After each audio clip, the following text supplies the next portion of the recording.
Good morning. Flight crew, we're about to hit some turbulence. Passengers, put your seatbelt on. Okay? Because I'm lighting a fuse on this talk, and there's no putting it out.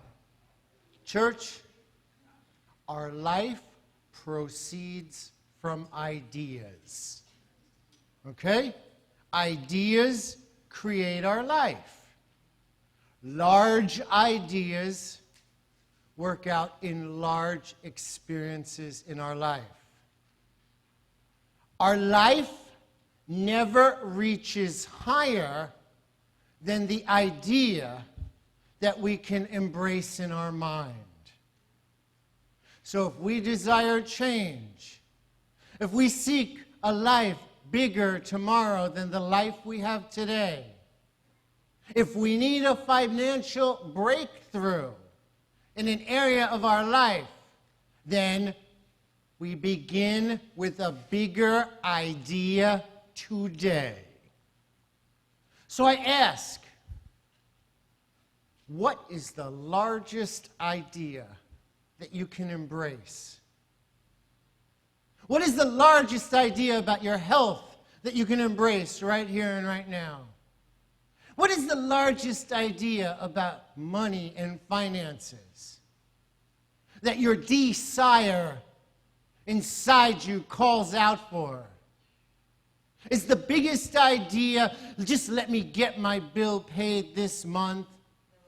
Is the biggest idea, oh dear God, just let me take care of this, little mortgage payment now?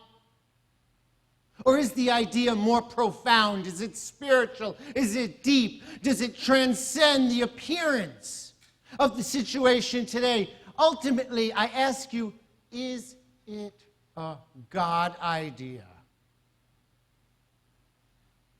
If it's a God idea, I'll give you a little litmus test. It should make you nervous if it's a God idea. It should make you think, I can't do this, as a first thought. And then you tell yourself, this is a God idea, I don't have to do it. You should feel like Jonah and getting on the ship and go in another direction if it's a God idea. I'm not holding back today. God is the one great mind beyond all of creation. God, in philosophy, we know is first cause. God is the God of all great ideas. You and I, we are God expressed. And so are you willing? This is a willingness question. Are you willing to let the fullness of God express itself in a big idea today? Or are you, in your mind, putting limits on the source that God is?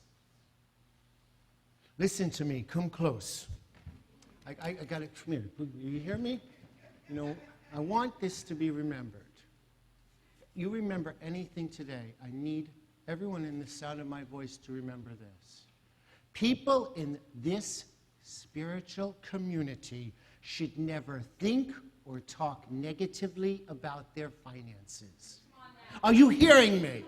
If anybody in the known universe needs to look at our finances and call those things that are not as though they are, it should be the people who have been listening to this message. Never. Not once. No exceptions. When they're chattering about it at work, you have to say, not me. When your mind is playing tricks with you about fear, you have to rebuke it. Even if some of us, and I know we do, please don't let this be a lack of compassion. But this church is a positive thinking, new Christian thought church. And even if we face uncertainty, we know there's a power in our thinking. We know that instead of worrying about money, we need to read a prosperity book. We know if we're unemployed, then we can come here for 24 hours and sit in this sanctuary and pray Wednesday. Yes. We know instead of watching the news, it would be far more productive to sit and write affirmations about abundance and power and prosperity. We know this. So out there, they may be blind. But you cannot sit under this message Sunday after Sunday after Sunday and give worry power in your life. Even if there's a problem, don't give the problem power. We have a big understanding of God in this church. No matter what it is, we don't have to be rude. We can say no, thank you. Say no thank you to all this fear floating around. Say it with me. No thank you. Say it again. No thank you. Listen, did you ever go out on a blind date because a friend set you up and it was really bad? And then the person actually called you back a second time and you barely made it through the first date, you know? And then when they called back, you said, no, thank you. So if lack shows up, if fear shows up, if limiting thoughts show up, it's a bad date. It didn't work for you last year. It didn't work with the last job. It didn't work out back then. It's not going to work again. Let me ask a question. Who of you, by worrying, has added 1 cubit to your height? Who of you, by worrying, has added $1 to your bank account?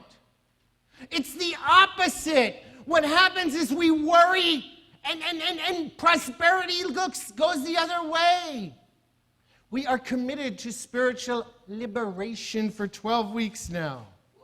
This commitment means we're single in one thought in our finances. God is supply, God is support. Not God gives supply.